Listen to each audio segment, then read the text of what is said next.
बिस्मिल्लाहिर्रहमानिर्रहीम, अस्सलाम वालेकुम। मैं हूं बीनर सलीम। ऑपोजिशन के बाद चौधरी शुजात साहब की तिमारदारी के लिए प्राइम मिनिस्टर इमरान खान भी जा पहुंचे, लेकिन बड़ा सवाल अपनी जगह पर बरकरार है कि तहरीक अदम एतमाद का क्या होगा, क्योंकि तहरीक अदम एतमाद जूं की तू वहीं की वहीं खड़ी है।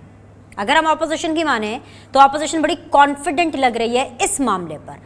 पुरएतमाद है, शहबाज शरीफ हो चाहे पाकिस्तान पीपल्स पार्टी हो, दोनों ऑपोजिशन की बड़ी पॉलिटिकल पार्टीज़ का ये कहना और ये मानना है कि अगर काफ लीग के 5 अरकान उन्हें सपोर्ट नहीं भी देते, यानी ऑपोजिशन के पलड़े में अपना वोट नहीं भी डालते, इसके बावजूद तहरीक अदम एतमाद कामयाब हो जाएगी। अगर मैं पुरएतमादी की बात करूँ तो पुरएतमादी सिर्फ ऑपोजिशन में नहीं है, बल्कि हुकूमत में भी पुरएतमादी यानी तहरीक अदम एतमाद को लेकर के कॉन्फिडेंस उतना ही है। हुकूमत का ये मानना है कि कुछ भी कर लें, ऑपोजिशन जितने चाहे मर्जी पापड़ बेल रहे, लेकिन तहरीक अदम एतमाद के गुब्बारे से हवा निकल चुकी है। एनीवेज जी, जो तहरीक अदम एतमाद के बारे में बिल्कुल भी संजीदा नहीं है हुकूमत, वो हुकूमत ये ऐलान कर रही है, बल्कि उन्होंने जिस पैकेज का ऐलान किया है, इमरान खान ने जिस पैकेज का आवाम के लिए ऐलान किया है, इसको एक सियासी ट्विस्ट भी करार दिया जा रहा है। कहने वालों का, खबरें देने वालों का मानना और बताना यह है कि इमरान खान ऐसा एक आधा और ऐलान कर देंगे, और अगर ऐसा हो गया, अगर इन खबरों में सदाकत निकली और अगर ये खबरें सच साबित हुई, तो हम ये कह सकते हैं कि प्राइम मिनिस्टर इमरान खान एक पॉपुलर सियासत का आगाज़ करने जा रहे हैं। एक ऐसी सियासत जिसके अंदर इमरान खान को, उनकी हुकूमत को मज़ीद पजीराई मिलेगी। हेवन सेड दैट, अगर हम ऑपोजिशन की बात करें, उनकी कन्फ्यूजन जूं की तू बरकरार है। किस मामले पर? इसी पैकेज के मामले पर, इस पैकेज जिसको हम सियासी ट्विस्ट कह रहे हैं उस मामले पर, क्योंकि शहबाज शरीफ ये कहते हुए सुनाई दिए कि भाई इमरान खान ये पैकेज दे करके, ये रियायत दे करके, कीमतें कम करके ना सिर्फ अवाम के साथ झूठ बोल रहे हैं, बल्कि IMF के साथ भी झूठ बोल रहे हैं और इनको दोनों को धोखा दे रहे हैं। जिस तरह पाकिस्तान तहरीक इंसाफ PMLN के बारे में ये कहा करती थी कि डॉलर को PMLN ने मसनूई तरीके से रोका है, उसी तरह अब पाकिस्तान तहरीक इंसाफ की इन कीमतों के अंदर कमी को, इस अवामी रिलीफ पैकेज को PMLN ऐसे देख रही है कि पाकिस्तान तहरीक इंसाफ ने, इमरान खान ने अपनी नौकरी बचाने के लिए जानबूझकर ये कीमतें कम की हैं, मैनेज की हैं ये कीमतें। लेकिन अगर हम इमरान खान साहब की माने तो उन्होंने खुद आकर इसका जवाब दिया। इमरान खान, मोहतरम प्राइम मिनिस्टर ऑफ पाकिस्तान, वो ये कहते हैं कि क्योंकि पैसा बहुत आ गया था, तारीखी टैक्स, रिकॉर्ड टैक्स इकट्ठा हो गया था, तो जब मेरे पास पैसा आएगा तो मैं अवाम पर ही खर्च करूंगा ना, इसीलिए मैंने अवाम को रियायत दी, अवाम को छूट दी और इसीलिए ये मैंने पैकेज दिया है। एनीवेज जी, बहुत सी अहम चीज़ें हैं जिसके ऊपर हम बात करेंगे। पाकिस्तान तहरीक इंसाफ से मुझे ज्वाइन कर रही हैं जी अंदलीब अब्बास साहिबा, रुकन नेशनल असेंबली है, सिटिंग MNA हैं ऑपोजिशन बेंचेस से। अस्सलाम वालेकुम, खुश आमदीद, बहुत बहुत शुक्रिया। ऑफकोर्स पार्लियामेंट्री सेक्रेटरी भी हैं। इसके अलावा जाफर इकबाल साहब हमें ज्वाइन कर रहे हैं, रानुमा है PMLN के ऑपोजिशन बेंचेस से। अस्सलाम वालेकुम, खुश आमदीद। मुझे ज्वाइन कर रहे हैं जी सेनेटर बहरमन तंगी साहब, रहनुमा है पाकिस्तान पीपल्स पार्टी के, सिटिंग सेनेटर हैं। तीनों मेहमानों को मैं खुश आमदीद कहूँगी, बहुत बहुत शुक्रिया ज्वाइन करने के लिए। अंदलीब से क्योंकि हुकूमत में भी हैं और मेरिट पर बनता है आज का शो, हम उनसे आगाज़ करें। अंदलीब, अगर आपको आवाज़ आ रही है, सीधा सवाल, मुबारकबाद एक्सेप्ट कीजिए, आपके इस जो रिलीफ पैकेज है इसको काफ़ी पजीराई भी मिल रही है, अवाम क्या, मीडिया भी इसको पजीराई दे रहा है। वो अलग बात है कि ऑपोजिशन कंफ्यूज्ड है, लेकिन ये जो रिकॉर्ड टैक्स आपने इकट्ठा कर लिया अंदलीब, सवाल और आर्ग्यूमेंट जो बेसिक है वो अपनी जगह पर है कि 13 दिन पहले आपने 12 रुपये फी लीटर पेट्रोल की प्राइसेस इंक्रीज़ की, 13 दिन के बाद आपने 10 रुपये घटा दिए, उस टाइम पर रिकॉर्ड टैक्सेशन नहीं थी। शुक्रिया बिनिश, और वाकई ये एक तारीख़ी फ़ैसला है और ये दुनिया में कहीं नहीं हुआ। आप इंडिया देख लें, बांग्लादेश देख लें, नेपाल देख लें, सब जगह पिछले 15 दिन में, चूँकि आपको भी पता है कि पिछले 15 दिन में 90 से लेके 104 105 डॉलर हो गई है, रोज़ बढ़ती है। इंडिया में एक महीने में 17 दफ़ा प्राइसेस बढ़ी, 17 दफ़ा। तो ये पाकिस्तान ने एक, जिसको कहते हैं एज़ यूजुअल, हमने कोरोना में भी दुनिया को दिखाया और आज बिल गेट्स से लेके सब सीखने आ रहे हैं कि जी क्या किया हमने, उसी तरह इकॉनमी में, मईशत में गरीब लोगों के लिए जो अफोर्ड नहीं कर सकते, उनकी वजह से हमने बजाय उसके कि हर रोज़ 5-10 रुपये या हर दूसरे दिन बढ़ाते, हमने एक्चुअली उसको 10 रुपये पेट्रोल कम किया है, डीजल कम किया है और 5 रुपये बिजली में कमी की। और ना सिर्फ ये, हमने एक ऐलान किया है, क्योंकि देखें यूक्रेन में हो रही है वॉर और बहुत सारे लोग कह रहे हैं 120-125 डॉलर पे जाएगा। हमने ये कहा है कि जी हम अपनी आवाम को ये तकलीफ़ नहीं होने देंगे और हम अगले बजट तक इसको इंक्रीज़ नहीं करेंगे। पहली बात तो ये किस तरह से पॉसिबल होगा, इस पे बड़ा सवाल किया जा रहा है। एक तो बिल्कुल टैक्स की अभी हमें ख़त्म हुआ है फरवरी का महीना, तो अभी उसकी टोटल कैलकुलेशंस आई हैं जिसकी वजह से हमारे जो है 30% इस दफ़ा टैक्स कलेक्शन में इजाफा हुआ है, नंबर 1। नंबर 2, हमारे पास कोरोना रिलीफ फ़ंड पड़ा हुआ है, और वो फ़ंड इसलिए था क्योंकि सारी दुनिया में वो फ़ंड जनरेट हुआ कि जी लॉकडाउन्स होंगे, बंद होगी। हमारे प्राइम मिनिस्टर की, हमारे मुल्क की जो स्ट्रैटेजी थी कि हमारा इकॉनमी कम्प्लीटली कभी भी बंद नहीं हुई, तो वो जो वहाँ का फ़ंड है वो उसको यूटिलाइज़ किया जाएगा अब आवाम को रिलीफ देने के लिए। और तीसरी बात जो बड़ी हमारे पास जो एहसास का फ़ंड हमने रखा हुआ था इस पर्पस के लिए कि रिलीफ देना है, हमने उसको भी बीफ अप करके 12 से 14,000 रुपये कर दिया है उनके लिए। सो ये एक तारीखी मामला है, और ये बार बार ये कह रहे हैं कि जी ये पॉपुलर है, और फिर इन्होंने अगली हुकूमत, देखिए जब मिफ्ता इस्माइल आए थे और उन्होंने बड़ी चीज़ें की थी, 4 महीने रह गए थे हुकूमत को, और इधर से इन्होंने पेश किया, उधर से इलेक्शन आ गए। हमारे अभी 1.5 साल रहते हैं। हमने ये अगर इस तरह से करना हुआ कि जी अगली हुकूमत देखेगी, हमने 1.5 साल इस अभी ये गवर्नमेंट चलानी है, हमने ये पूरा वक्त गुजारना है, जून में बजट आएगा, फिर पूरा 1 साल गुजारना है।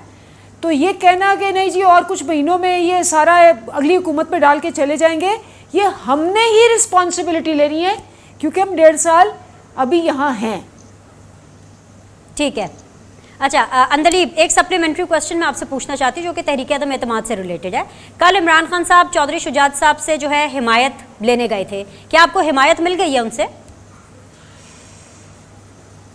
देखिए इससे बड़ी क्या बात होगी कि मुनिस सलाई ने publicly on television in public कहा कि ये तो बस आनियाँ जानियाँ हैं, ये लोग आते जाते रहते हैं, हम आपके साथ खड़े हैं, और तहरीक इंसाफ को बता दें कि किसी बात की इसमें शक की या घबराने की कोई गुंजाइश नहीं है।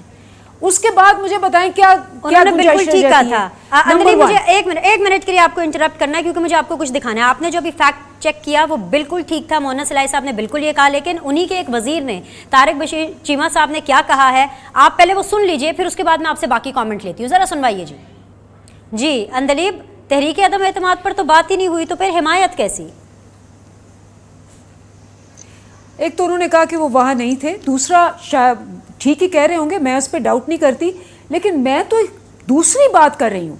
मैं ये बात कर रही हूँ कि जब या तो ये कह रहे हैं कि जी ये कहे ना कि मुनिस सलाई साहब ने गलत कहा है, अगर तारिक बशीर चीमा ये कहें कि जी वो गलत कह रहे हैं और ऐसी कोई बात नहीं है, तो फिर तो मैं मानूँ। जब जो उनके रिप्रेजेंटेटिव हैं हमारी कैबिनेट में, वो हैं, वो भी वजीर हैं, अगर तो वो उनको डिनाई करें तो फिर तो मैं मान लूँ, अगर वो उनको डिनाई नहीं कर रहे तो फिर आपको दोबारा इस पर बात करने की भी ज़रूरत नहीं है। Fair enough, fair enough. आगे आपका पॉइंट। मैं ज़रा ऑपोजिशन के पास जाती हूँ, मेरे साथ बने रहिए, अगले राउंड में आपके पास दोबारा आऊँगी। अंदलीब जाफर भाई बहुत बहुत शुक्रिया सर आने के लिए और स्टूडियो आने के लिए, बहुत मेहरबानी। काफिले कहीं आप लोगों के साथ डबल गेम तो नहीं खेल रही है? इसका कहीं शक आपको भी तो नहीं हो रहा है? क्योंकि आपको भी आसरा दिया हुआ है, हुकूमत को भी आसरा दिया हुआ है, और अगर यही मैटर है तो फिर सर क्या ज़रूरत थी शहबाज शरीफ साहब को 14 साल बाद वहाँ चलकर जाने की? फिर आपसे बात करूँगी, आप लोग को बुरा लगेगा, मतलब दर दर की ठोकरें खाने की, ताने सुनने की हुकूमत से। अगर नंबर आपके पूरे हैं तो जाइए और जाके तहरीक-ए-आदम एतमाद पेश कीजिए ना, ये बार बार सुना क्यों रहे हैं आप हुकूमत को? जो करना है करें। बिस्मिल्लाहिर्रहमानिर्रहीम, बहुत शुक्रिया बिनिश। 14 साल बाद वहाँ जाने की ज़रूरत क्या थी और नौबत क्यों आई? नौबत इसलिए आई कि मौजूदा हुकूमत जो इमरान खान साहब की क़यादत में इस वक्त मुल्क के अंदर बराजुमान है, उसने जो हालत मुल्क की कर दी है, कोई एक शोबा आप ले लें जहाँ पर कोई खैर की ख़बर आती हो, आप मईशत की बात करें, मुआशरत की बात करें, आप इखलाकियात की बात करें, आप सियासी इस्तेहकाम की बात करें, आप जो है अपनी बैनुल-अक़वामी रवाबत की बात करें, अपनी खारजा पॉलिसी की बात करें, दाखिला पॉलिसी की बात करें, आप डेवलपमेंट की बात करें, कोई एक काम बता दें जहाँ ज़रा बराबर कोई बेहतरी, हाँ हर चीज़ तनज़ली की तरफ जा रही है। अब इन हालात को देखते हुए पहले तो अपोजिशन ने अपने दरमियान इस बात पे जो है वो कंसेंसस बिल्ड किया कि हाँ हमें जाना चाहिए तहरीक अदम एतमाद की तरफ। और अदम एतमाद की तरफ इसलिए जाना चाहिए कि अगर इमरान खान साहब और उनकी टीम इसी अंदाज में आगे चलते रहे तो मुल्क का इंतज़ामी ढांचा भी तबाह होगा, मईशत भी तबाह होगी और हालात बहुत अबतर हो जाएंगे। अच्छा, अब उसके लिए हल क्या है अपोजिशन के पास? अपोजिशन के पास हल ये है कि जो हुकूमत के इत्तेहादी हैं उनसे बात की जाए कि भाई आपने अपने मंशूर के तहत इंतखाब लड़ा और बाद में आप इस हुकूमत के इत्तेहादी बने। अब आज मुल्क की ये जो हालत है, अगर आज भी आप साथ रहना चाहते हैं भले वो साथ रहें, लेकिन हमारी जो जद्दोजहद और कोशिश है वो ये है कि उनको अपने नुक्ता नज़र पे कायल करें। और जब किसी को नुक्ता नज़र पे कायल करना है तो फिर उसकी तरफ जाना पड़ेगा चल के। और जमहूरियत में और सियासत में ये किसी के पास चल के जाना अपनी बात पे कायल करने के लिए, हम कोई उनके किसी मंशूर या नुक्ते के लिए नहीं उनके घर गए, हम अपनी बात पे कायल करने के लिए गए हैं। और अगर कोई साथ नहीं चलेगा तो बिनिश अवाम देख रहे हैं, अवाम समझ रहे हैं, अवाम जान रहे हैं। चौधरी साहिबान हो, MQM हो, हुकूमत के दूसरी इत्तेहादी हों, आप निकालिए उनके प्रेस क्लिप्स। महंगाई पे जब बात करते हैं, ला कानूनियत पे बात करते हैं, डेवलपमेंट पे बात करते हैं, वो सारी खुल के बात करते हैं। इवन अगर आप हुकूमती अरकान की निकालें ऑडियो वीडियोज़, परवेज़ खटक साहब की बात करें, वो सारे। तो अब अगला नुक्ता यही है कि उनको अपना हमनवा बनाया जाए। हम उसके लिए गए चौधरी साहिबान के पास। अब आपका अगला सवाल कि कहीं डबल गेम तो नहीं? जाहिर बात है, जिसकी हैसियत ये होगी कि वो इस पलड़े में वज़न डाले तो वो भारी, उधर डाले तो वो भारी, तो वो अपनी शराइत तो रखेगा। और सियासत शराइत के बगैर तो नहीं होती। अब ये डिस्कशन नहीं जाफर भाई, शाहिद खाकान अब्बासी कह रहे थे कि काफ लीग के 5 बंदे हमें चाहिए ही नहीं, आए ना आए, नहीं भी आते फिर भी हमारे नंबर पूरे हैं। जी मैं बिल्कुल आता हूँ। आपने सवाल ये किया ना क्यों गए, तो मैं उसकी वजाहत कर रहा हूँ। नंबर इंशाल्लाह हम पूरे हैं और रखेंगे। तो जब नंबर पूरे हैं जाफर भाई तो फिर जाने की जरूरत ही नहीं थी ना, या तो आप लोगों ने होमवर्क करने में देर कर दी। हमने कोई होमवर्क करने में देर नहीं की बिनिश। हमने पहला होमवर्क ये किया कि अदम एतमाद करनी है। अगला होमवर्क ये है कि नंबर पूरे हों। बिल्कुल नंबर पूरे हैं और पूरे से भी ज़्यादा होने चाहिए आपके पास। हम उसके लिए काम कर रहे हैं और हम चाहेंगे कि जो हुकूमती इत्तेहादी हैं उनमें से कुछ लोगों को, किसी एक को, 2 जमातों को कायल कर सकें। और मुझे यकीन है कि वो सियासी जमातें ये बात सुनेगी। हाँ, शाहिद खाकान अब्बासी साहब ने जो कहा, कोई बहुत ऐसी शराइत रखे या बात करे तो यकीनन मुस्लिम लीग नून किसी से ब्लैकमेल नहीं होगी। हम उन शराइत पे जो जमहूरियत के लिए, मुल्क के लिए जो फ़ायदेमंद हैं, उनके लिए बैठ के बात करने के लिए तैयार हैं। अभी 2-3 बातें अंदलीप ने की। एक तो वो तारीखी हर चीज़ को करार देते हैं, तो बिल्कुल ये तारीखी हुकूमत है। सही। जाफर इकबाल साहब, आपकी बातों से लग रहा है कि अभी तक PMLN जो है वो पुरएतमाद है तहरीक अदम एतमाद पर। मैं अगले राउंड में आपके पास दोबारा आऊंगी, मुझे पीपल्स पार्टी को यहाँ पे शामिल करने की इजाजत दीजिए। बहुत बहुत शुक्रिया तंगी साहब। बिलावल भुट्टो के लॉन्ग मार्च से वफाकी हुकूमत कम अज कम तंगी साहब तंग नहीं है, क्योंकि वो इस लॉन्ग मार्च को सो कॉल्ड और पिलपिला कह रही है और आप निकले हैं जी हुकूमत गिराने। देखिए Beenish, thank you so much. Pakistan Peoples Party का जो लॉन्ग मार्च है, बिलावल भुट्टो जरदारी साहब कराची से निकले हैं। अभी तक उसने अपनी स्पीच में न सिविल नाफरमानी की बात की है, न हुकूमत पर, पार्लियामान पर हमले की बात की है, न हुंडी पे भेजने की बात, पैसे भेजने की बात ही की है, न PTV पे हमले की बात की है। पाकिस्तान पीपल्स पार्टी का जो लॉन्ग मार्च है और आज जो लाखों लोग बिलावल भुट्टो जरदारी साहब को वेलकम कहते हैं, ये इसलिए कि पीपल्स पार्टी हमेशा अवाम के साथ रोड पे है। और ये वो कौम है जिसको उस कठपुतली प्राइम मिनिस्टर ने उनके मुंह से 2 वक्त का नवाला छीन लिया है। आज घी की कीमत 400 रुपये पे है। आज 20 किलो तेले के जो आटा है उसकी कीमत 650 से 1500 पे पहुंच गई है। और फिर जो आज पाकिस्तान तहरीक इंसाफ के MNAs और वज़रा जो खुशियां मनाते हैं 10 रुपये पेट्रोल की कीमत कम करने की, तो मैं पूछना चाहता हूं कि जब ये हुकूमत नहीं आई थी तो कठपुतली प्राइम मिनिस्टर ने कहा था कि जब मेरी हुकूमत आएगी तो पेट्रोल की कीमत 40 रुपये होगी, डॉलर की कीमत 100 रुपये होगी। तो ये मैं पूछना चाहता हूं आज 161 से 151 पर जो एक हफ्ते पहले 12 रुपए ज्यादा किए थे उसमें 10 रुपए कम किए। इसको अगर हम कहते हैं कि कम क्या है, अवाम को रिलीफ दिया है, तो अवाम बेवकूफ नहीं है। अवाम इस नालायक, ना समझ, ना अहल प्राइम मिनिस्टर के करतूतों से बाहर हैं। और आज पाकिस्तान के अवाम जब ये स्पीच करते हैं कौम को, अवाम समझते हैं कि ये कौम को, नेशन को खिताब नहीं है, बल्कि ये पीटीआई के वर्कर को स्पीच है और ये पॉलिटिकल स्पीच है। बीनिश, मैं आपको बताना चाहता हूं कि आज पीपल्स पार्टी का जो लॉन्ग मार्च है, आज हम पार्लियामान के अंदर भी डेमोक्रेटिक प्रोसेस के जरिए इस कठपुतली को हटाना चाहते हैं। और रोड पे भी अगर हम हैं तो गरीब अवाम के साथ जो जुल्म कर रहे हैं, बिल्कुल हटाना चाहते हैं तंगी साहब, लेकिन कैसे हटाएंगे ये पूरी कौम देखना चाहती है। मुझे एक ब्रेक लेना है, सेकंड राउंड में आप तीनों पैनलिस्ट के पास वापस आऊंगे। एक छोटा सा ब्रेक, विल रिज्यूम शॉर्टली।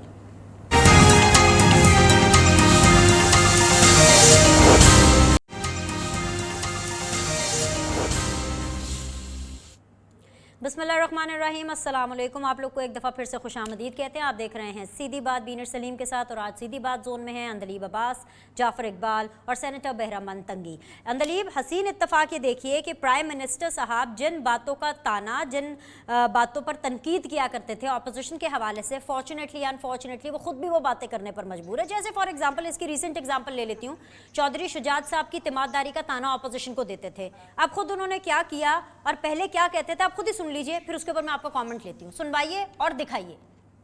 घबराए हुए हैं ना, उनको अब चौधरी साहब की सेहत का ख्याल आ गया। जो घबराए हुए हैं वो आजकल 20-20 साल पुरानी अपने जो वर्कर्स की, अपने जो एमपीज एमएनएस की फौतगियां उधर भी जा रहे हैं आजकल।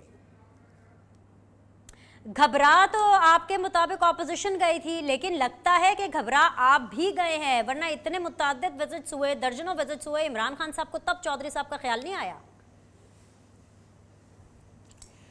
पहली बात तो ये है कि 14 साल तो नहीं हुए ना, ये तो 14 साल बाद गए।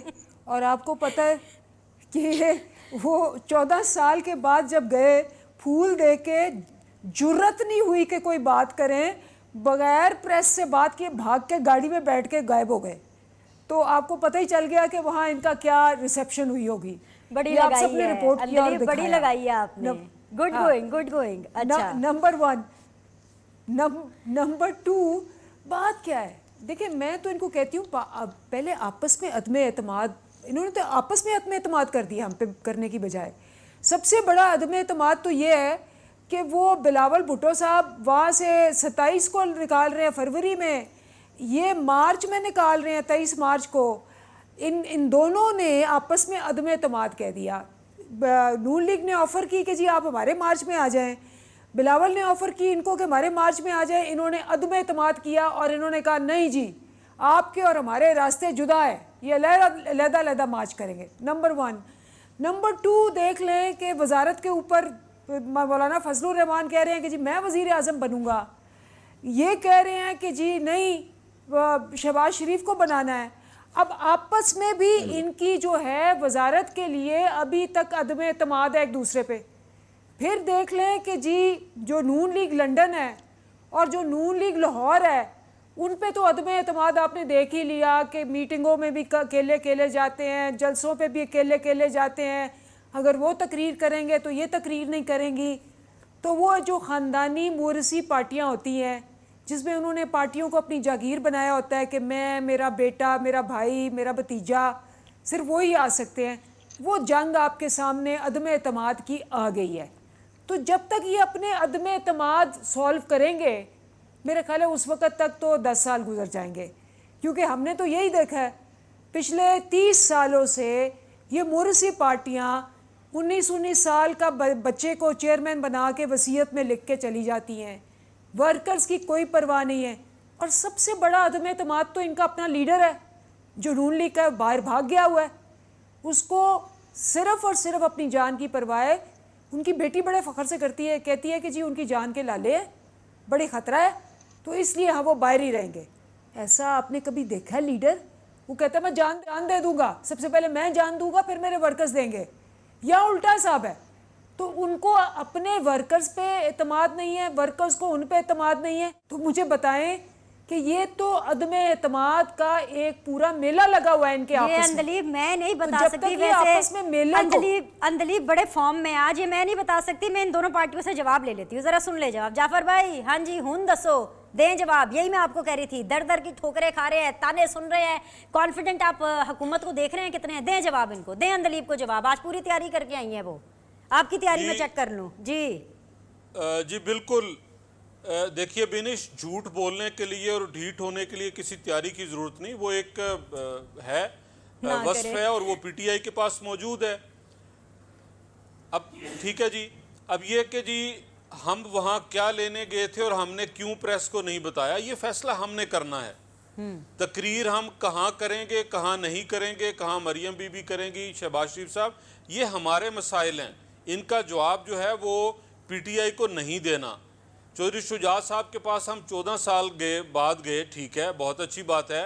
हम इमरान खान साहब के पास जब वो कंटेनर से गिरे थे तो उनकी इयादत के लिए हॉस्पिटल भी गए थे। जब मोहतरमा की शहादत हुई तो सबसे पहले मियाँ नवाज शरीफ हॉस्पिटल पहुंचे थे। सही। जब मियाँ नवाज शरीफ वजीर आजम बने तो वो कहीं अकड़ के बैठ नहीं गए, वो बनी गाला गए थे। इसलिए गए थे कि बनी गाला में बैठा हुआ शख्स इस कौम ने मुंतखब करके बतौर मेंबर नेशनल असम्बली भेजा था। वो एक पार्लिमानी पार्टी का लीडर था और हमने उनसे ये कहना था कि इस मुल्क को आइए आगे लेके चलते हैं, मिल के चलते हैं। हम ऐसे नहीं हैं कि तुर्की का प्रेसिडेंट आए और बनीगाला में जाके बैठ जाएं। हम ऐसे नहीं है कि चाइनीज़ प्रेसिडेंट ने आना हो तो हम इस्लामाबाद को लॉक करके बैठ जाएं। हम ऐसे नहीं हैं कि हम कहें कि हमारे पास 200 बंदूक की टीम थी। एतमाद जो है पीटीआई का, वो आप देख चुके हैं कि वो शख्स जो अपने बनी गाला से इजाज़त लिए बगैर नहीं निकलता, तज़ियत के लिए नहीं जाता।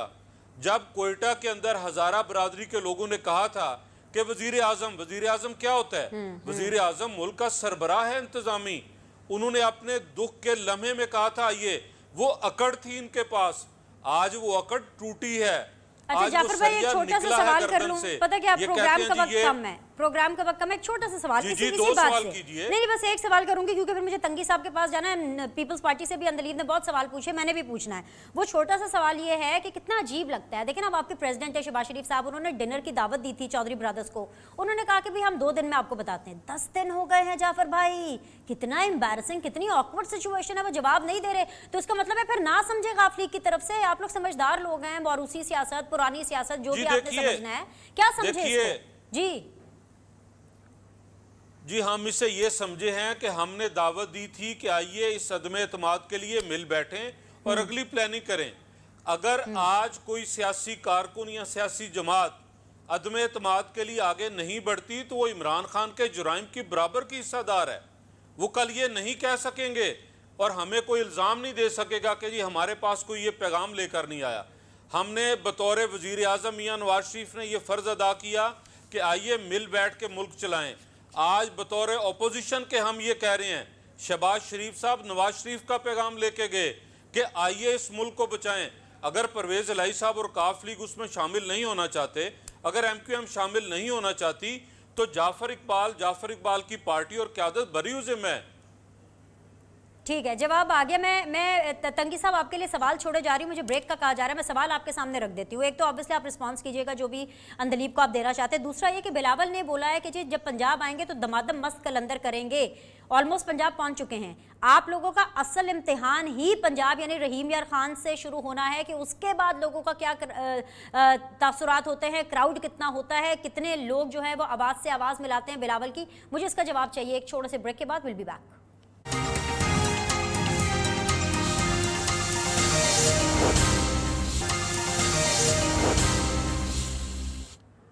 वेलकम बैक जी, आप देख रहे हैं सीधी बात बीनर सलीम के साथ। फाइनल राउंड ऑफ डिस्कशन है। सेनेटर बैरमन तंगी साहब आपके लिए ब्रेक से पहले सवाल छोड़ करके गई थी। असल चैलेंज पीपल्स पार्टी के लॉन्ग मार्च को, पीपल्स पार्टी के अवामी मार्च को ये है कि जब वो पंजाब एंटर करेगा, which is just started now, अब कैसे आप लोग लाएंगे?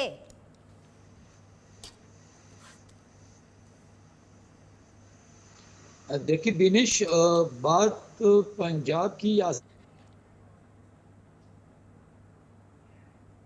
ताकि गरीब आवाम की, जिन गरीब आवाम के साथ कठपुतली प्राइम मिनिस्टर ने जो जुल्म किया, जो हशर किया, जो 2 वक्त का नवाला उनके मुंह से छीना, आज चाहे वो सिंध हो या चाहे पंजाब हो, पूरे मुल्क के गरीब आवाम ने बिलावल भुट्टो जरदारी साहब को वेलकम किया है। और जैसे लोग सिंध में बिलावल भुट्टो जरदारी साहब के लिए घंटों घंटों इंतजार करके उनको वेलकम किया, उनका इस्तकबाल किया, तो इसी तरह इंशाल्लाह पंजाब के गरीब आवाम भी पाकिस्तान पीपल्स पार्टी जरदारी साहब के साथ होंगे।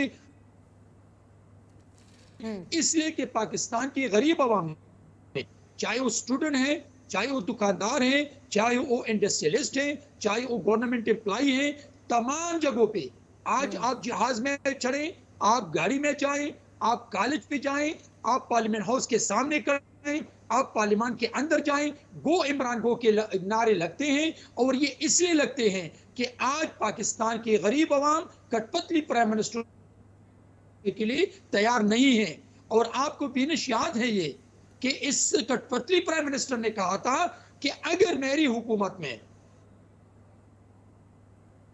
तो मैं उसी वक्त जाऊंगा अवाम के अंदर, अवाम के साथ इस्तीफा दूंगा और अवाम से फिर वोट मांगूंगा। लेकिन ऐसा नहीं जा रहे। हम डेमोक्रेटिक लोग हैं, हम जमहूरी लोग हैं, जमहूरी तरीके से हम रोड पे भी हैं। जमहूर के अंदर तमाम इत्तेहादी जमातों को, तमाम अपोजिशन जमातों की लीडरशिप के साथ कंसेंसस डेवलप करने की कोशिश कर रहे हैं। कंसेंसस डेवलप हो और हम उस रास्ते इख्तियार करें जो पार्लियामान इजाजत दे, जो जमहूरियत आपको इजाजत दे, और डेमोक्रेटिक प्रोसेस के जरिए इस नालायक और नाअहल वज़ीर आज़म से छुटकारा ले लें। दूसरी बात विनिश, मैं ये कहना चाहता हूं कि आज अगर हम लॉन्ग मार्च में हैं, तो लॉन्ग मार्च में मेरी लीडरशिप जो बिलावल भुट्टो जरदारी साहब की क़ियादत में आज इस्लामाबाद की तरफ रवा दवा है। आज तक किसी भी शहर में, आज तक किसी भी जगह पे ऐसा रोल प्ले नहीं किया है जिससे वो इमरान वाले तकारीर किए थे वो खुशबू नहीं है रही है कि ये है जमहूरी तरीका, ये है पॉलिटिकल विजन, ये है लीडरशिप और ये है लीडरशिप क्वालिटीज। चलिए जी, देखते हैं पाकिस्तान पीपल्स पार्टी का जमहूरी तरीका, पॉलिटिकल विजन, उसको इस लॉन्ग मार्च में कितना आगे लेकर के जाता है। आज के लिए तीनों मेहमानों का शुक्रिया। इंशाल्लाह ताला नेक्स्ट वीक आपसे मुलाकात करेंगे। मीनवाइल आपके फीडबैक का इंतजार रहेगा और हमें अपनी दुआ में याद रखिएगा। सी यू ऑल ऑन मंडे इंशाल्लाह। अल्लाह हाफिज़।